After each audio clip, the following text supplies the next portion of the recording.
Assalamualaikum warahmatullahi wabarakatuh. Salam sejahtera bagi kita semua. Perkenalkan, saya Hatikul Abror, dosen program studi Teknik Perminyakan Fakultas Teknik Universitas Jember.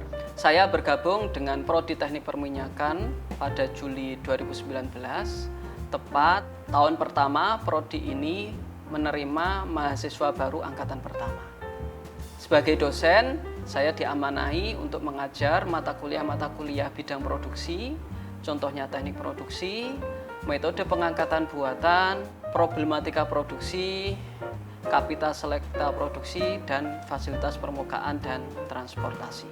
Video ini dibuat dengan tujuan untuk memenuhi salah satu syarat sertifikasi dosen tahun 2014, yaitu pernyataan diri dosen dalam unjuk kerja Tridharma Perguruan Tinggi atau PDD UKTPT bidang pengajaran. Saya akan memulai menjelaskan deskripsi dan informasi umum dari mata kuliah yang saya bawakan, yaitu mata kuliah metode pengangkatan buatan. Mata kuliah metode pengangkatan buatan merupakan mata kuliah wajib Prodi Teknik Perminyakan Universitas Jember dengan bobot 3 SKS dan diambil pada semester 6.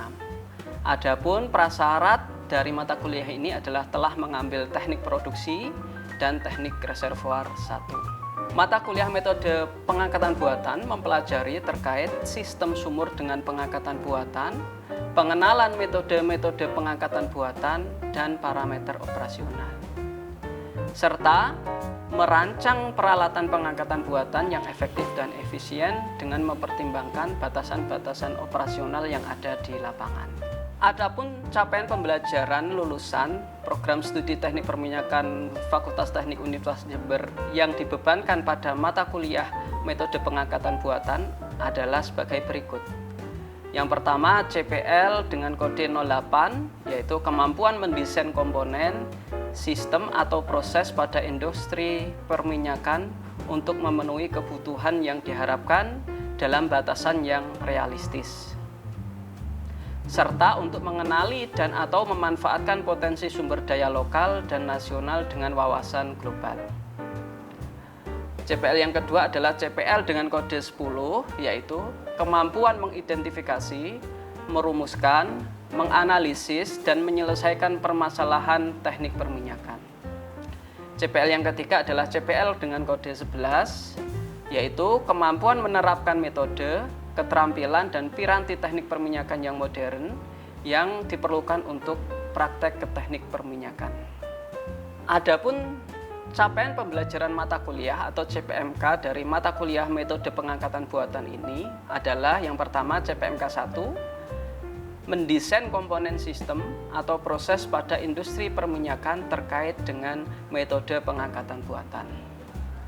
CPMK 2 yaitu merumuskan dan menganalisa permasalahan ke teknik perminyakan terkait metode pengangkatan buatan.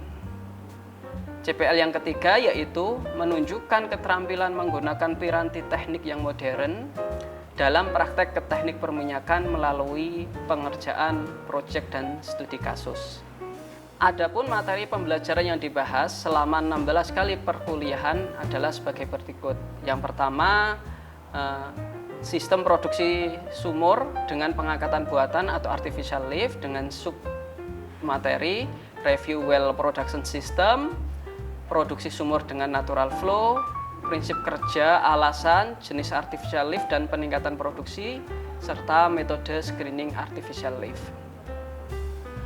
Materi kedua yaitu gas lift dengan submateri yaitu mempelajari konsep, tujuan, kelebihan dan kekurangan dari gas lift, jenis-jenis gas lift yaitu continuous dan intermittent gas lift, kemudian merancang gas lift atau gas lift design, analisa nodal untuk sumur dengan pengangkatan buatan gas lift, serta alokasi gas injeksi untuk keperluan gas lift. Materi yang ketiga yaitu electric submersible pump atau pompa ESP. Adapun submaterinya yaitu prinsip kerja serta komponen ESP, desain sumur dengan ESP, serta analisa nodal produksi sumur dengan pengangkatan ESP. Materi yang keempat yaitu progressive cavity pump atau pompa PCB dengan submaterinya yaitu prinsip kerja dan sistem PCB, desain sumur dengan PCB, serta analisa nodal sumur produksi dengan pengangkatan PCB. Materi yang kelima yaitu pompa anggur atau Saccharode pump dengan submaterinya yaitu prinsip kerja dan sistem SRP. Yang kedua, desain sumur dengan SRP serta analisa nodal produksi sumur dengan pengangkatan SRP. Untuk referensi yang dipakai dalam pembelajaran ini adalah yang pertama buku dari Kermit Brown yaitu The Technology of Artificial Lift Method volume 4. Kemudian buku dari Tan Nguyen Artificial Lift Method Design, Practice, and Application serta artikel pada jurnal baik nasional maupun internasional dari YouTube, dari website internet dan lain sebagainya.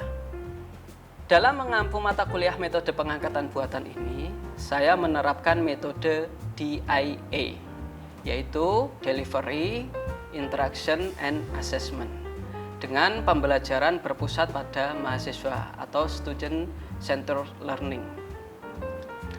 Untuk yang pertama, aspek delivery, adapun strategi yang saya gunakan adalah sebagai berikut. Penyampaian materi metode pengangkatan buatan bersumber dari buku textbook dan jurnal-jurnal yang dipilih. Penyampaian materi dilaksanakan secara sinkronus, baik tatap muka langsung di kelas maupun tatap muka via daring atau Zoom dalam hal ini. Kemudian serta asinkronus melalui MMP Universitas Jember. Strategi yang kedua yaitu pembahasan studi kasus di kelas berdasarkan topik yang saya berikan. Yang strategi ketiga yaitu dengan tutorial software. Hal ini untuk membekali mahasiswa terkait kompetensi penggunaan piranti elektronik dalam membantu penyelesaian permasalahan yang dihadapi.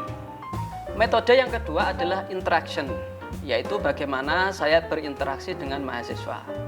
Dalam hal pelaksanaan pembelajaran, strategi yang saya gunakan yang pertama ketika di dalam kelas, saya berusaha mendorong mahasiswa peserta kelas untuk aktif dalam perkuliahan. Aktif tersebut bisa diwujudkan dengan pengajuan pertanyaan, kemudian menjawab kalau mahasiswa tersebut diberikan pertanyaan. Yang kedua, ketika di luar kelas, interaksi dilakukan melalui WA group, WhatsApp group, dan Telegram. Informasi-informasi terkait perkuliahan, terkait kelas, semisal tugas dan sebagainya, disampaikan melalui media tersebut. Interaksi di luar kelas ini sangat difasilitasi dengan adanya media manajemen pembelajaran atau MMPUNet dengan adanya fitur-fitur yang mendukung pembelajaran. Fitur tersebut, fitur pengumpulan tugas, obrolan, volume, sharing berkas, kuis, dan lain-lain.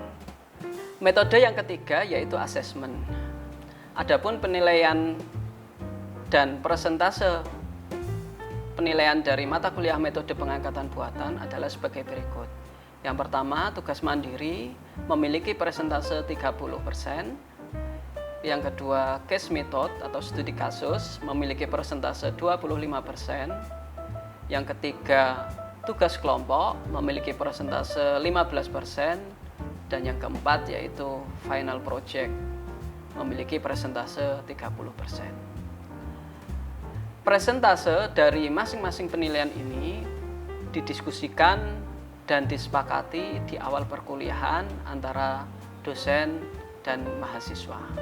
Kebanyakan tugas-tugas, laporan studi kasus, laporan proyek dikumpulkan secara paperless melalui MMP Universitas Jember. Hal ini agar mahasiswa masih bisa menggunakannya sebagai bahan belajar.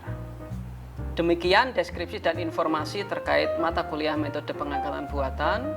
Selanjutnya, mari kita simak cuplikan dari proses pembelajaran tatap muka di kelas yang saya lakukan. Selamat menyaksikan. Oke, Assalamualaikum warahmatullahi wabarakatuh. Waalaikumsalam warahmatullahi wabarakatuh. Selamat siang semuanya. Apa kabar hari ini? Sehat? Oke, Lilo sehat, Lil? Atau pusing? Sehat ya? Safira? Oke, Rifanya? Oke. Ini adalah minggu ke-9 setelah kita minggu lalu ada studi kasus yang telah saya berikan dan kalian sudah mengumpulkan. Nanti saya cek ya. Oke, sebelum perkuliahan dimulai mungkin kita sebaiknya berdoa dulu. Karena apa? Karena ya kita menuntut ilmu, kita meminta kepada yang punya ilmu atau yang maha kuasa kan gitu kan. Ya silahkan berdoa, dipersilahkan.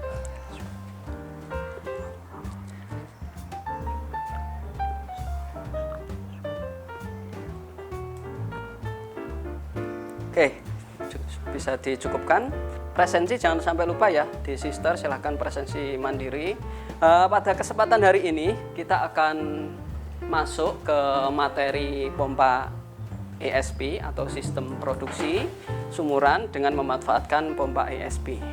Pada kesempatan hari ini kita akan membahas kaitannya yang pertama pendahuluan, kenapa sih kita menggunakan ESP gitu kan, seberapa penting dan sebagainya. Kemudian kita bicara sistem sumur ESP, prinsip kerja ESP, kemudian ada keunggulan kelemahan, sama yang terakhir nanti akan bicara kaitannya tahapan-tahapan dari ESP design. Oke, yang pertama, kenapa sih kita butuh pengangkatan buatan? Dalam hal ini butuh pompa untuk di sumur kita. Ada yang punya pendapat? Ini mengulang yang kemarin. Oke, silahkan Caca. Baik Pak, untuk pengangkatan buatan sendiri itu biasanya digunakan ketika tekanan reservoir itu sudah menurun. Jadi tekanan reservoir itu sudah tidak bisa memproduksikan fluida itu secara natural flow. Jadi butuh bantuan seperti dari pompa agar bisa mengangkat fluida ke permukaan. Itu Pak yang saya tahu. Oke, ada lagi dari teman-teman? Ini kaitannya yang dibahas yaitu reservoirnya. Berarti karena reservoirnya ya. Ada lagi mungkin alasan lain kenapa kok kita butuh pompa? Saya ingin menambahkan dari jawaban kenapa perlu adanya pengangkatan buatan oleh ESP ya Pak. Nah, yang pertama mungkin di sini karena adanya penurunan produksi itu sendiri, dan itu ada faktor yang kaitannya sama Caca dari penurunan tekanan reservoir, sehingga produksi dari minyak dan gas yang berasal dari reservoir itu berkurang, sehingga perlu adanya pengangkatan buatan itu tadi, yaitu ESP itu, supaya optimasi dari produksinya itu meningkat. Oke, terus sudah cukup. Ya. Oke ya, kita buka jawabannya. Oke, pada prinsipnya kalau saya membaginya menjadi tiga. Yang pertama ya itu timbul dari si reservoirnya itu sendiri. Jadi tekanan reservoirnya sudah turun. Jadi kan itu alamiah kan ya. Kalau reservoir dia diproduksikan, lama-kelamaan ya tekanannya akan turun. Turun itu karena apa? Ya yang awalnya full berisi fluida, karena diproduksikan maka fluidanya berkurang sehingga turun. Tekanan reservoirnya pun juga ikut turun. Itu yang pertama. Sehingga apa? Kalau yang namanya tekanan turun itu yang awalnya kalau kita analisa nodal itu kurvanya berpotongan antara kurva IPR sama OPR-nya, maka dengan penurunan tekanan karena geser ke kiri maka bisa nggak berpotongan gitu kan. Nah, yang kedua yaitu karena fasilitas existing. Dalam hal ini kalau kita bicaranya hanya sumuran berarti kan sampai wellhead kan. Nah, bisa jadi karena tubingnya itu sudah tidak support misal. Nah, tidak support itu bisa apa? Misal kalau awal produksi itu laju alirnya masih bisa besar gitu kan. Wah, kalian pede nih tubingnya kamu 4 inch misal seperti itu. Tapi karena kemampuan reservoirnya semakin turun, yang awalnya 4 in itu bisa ngalir, gara-gara itu bisa nggak ngalir. Itu yang pertama. Atau yang kedua gara-gara misal ada scale di situ, tubingnya mengalami penyempitan dan sebagainya. Artinya apa? Ketika ada perubahan pada tubing akan mempengaruhi OPR-nya ini. Iya kan? Yang awalnya seperti ini bisa dia lebih besar lagi, hanya gini. Yang mengakibatkan tidak berpotongan. Nah, OPR-nya seiring jalan waktu bisa geser ke sini. Yang awalnya dia berpotongan menjadi tidak berpotongan. Nah, gitu. Oke, itu yang case pertama. Jadi timbul gara-gara ya fasilitasnya bisa tubingnya gitu kan. Kalau kalian hanya lihat sampai wellhead. Terus yang ketiga yaitu produksi sumur sudah tidak ekonomis atau kurang ekonomis lah. Dapatnya itu kurang gitu. Nah, hal ini misal gini. Kalau kalian misal di awal produksinya kok kurvanya segini, misal ini dapat misal 50 AOF, pengen kalian gedein, nah, kan harus nambah energi kan gitu kan, nambah tekanan energi dari luar yang berasal dari pompa itu yang digunakan untuk ngangkat fluida itu, sehingga kalau dianalisa nodal kurva itu bisa bergeser sini. Nah, ini adalah penambahan dari delta P dalam hal ini ya, penambahan tekanan dari delta P. Bagaimana mengatasinya? Ya, kita untuk mengatasi bahwa sumur itu sudah tidak produktif atau dia sudah mati dan sebagainya, pada prinsipnya kan ada dua kan ya. Yang pertama, kalau dia pompa, berarti apa? Pada dasarnya dia adalah menambah energi dari luar yang berasal dari si pompa itu kan gitu ya. Atau dengan yang gas lift. Kalau gas lift di pertemuan sebelumnya gimana? Gas lift sendiri di pertemuan sebelumnya itu membahas tentang menginjeksikan sebuah gas ke dalam fluida yang mengalir pada tubing tersebut, di mana gunanya gas itu untuk memperkecil nilai densitas dari minyaknya sendiri. Jadi minyaknya nanti biar mudah mengalir ke atas. Oke ya. Jadi bedanya antara gas lift sama pompa yaitu tadi ya.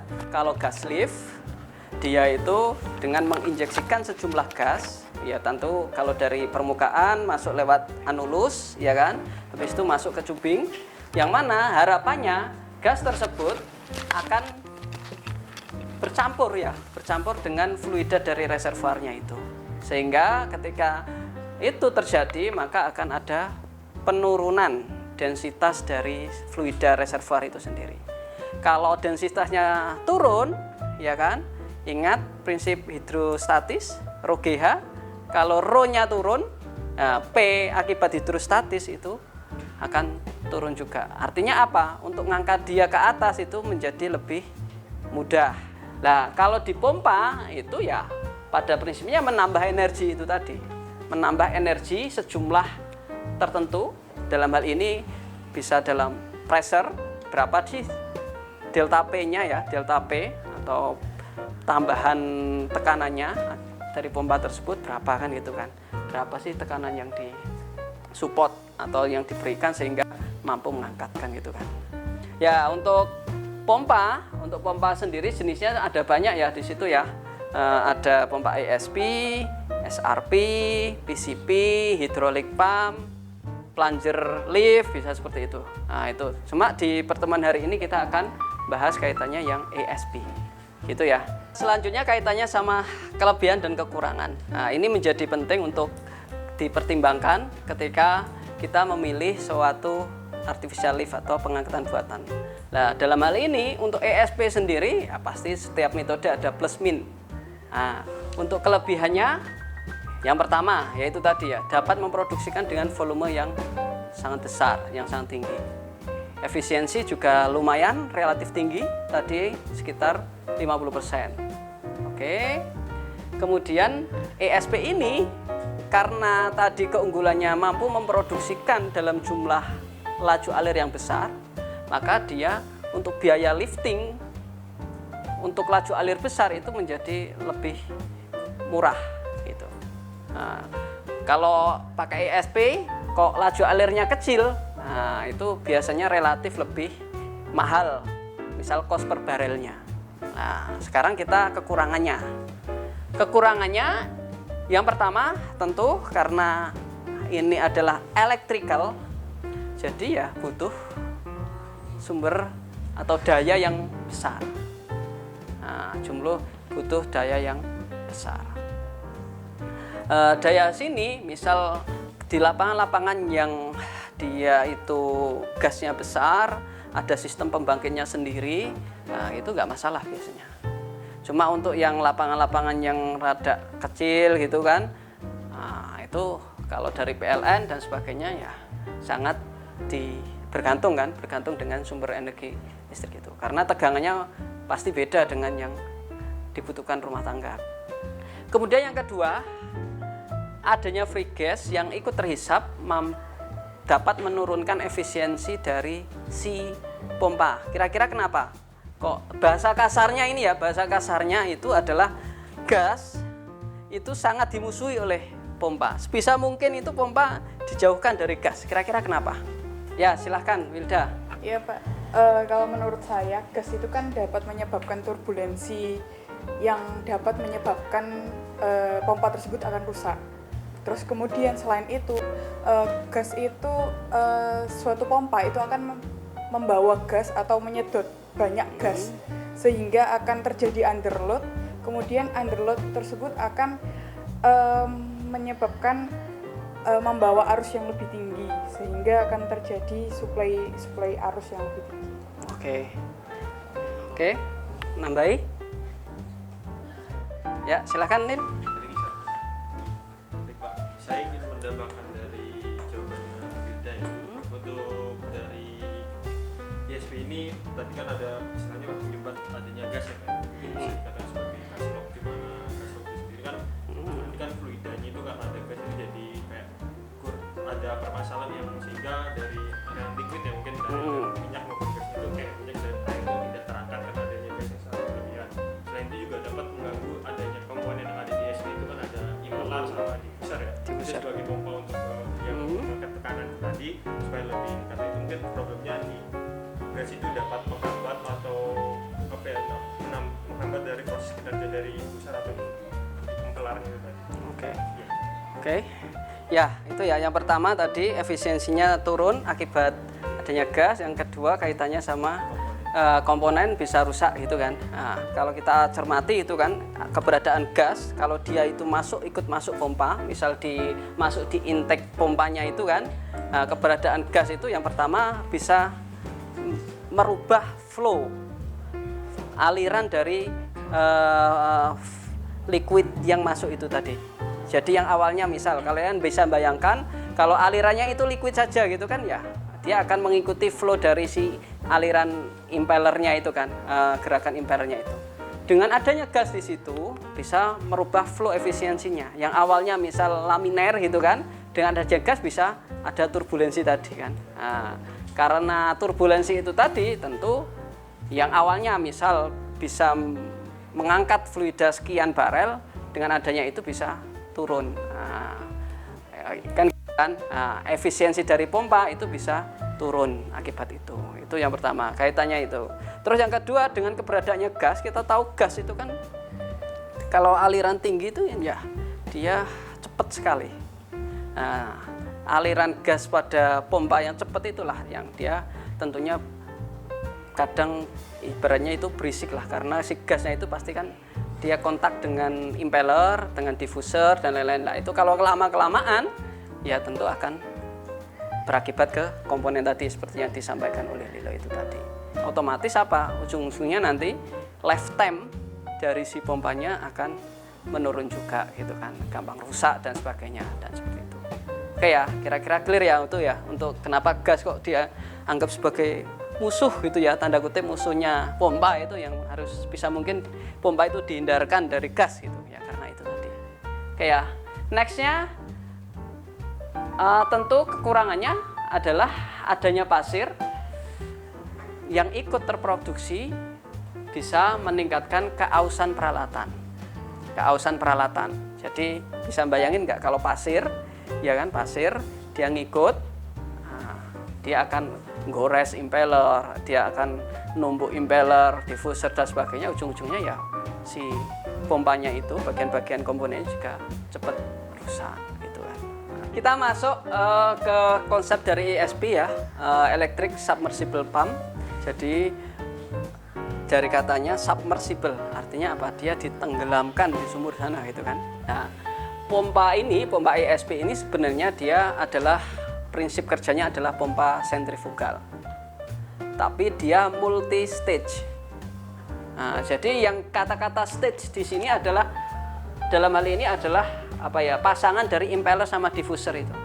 Jadi dia sifatnya adalah multi stage.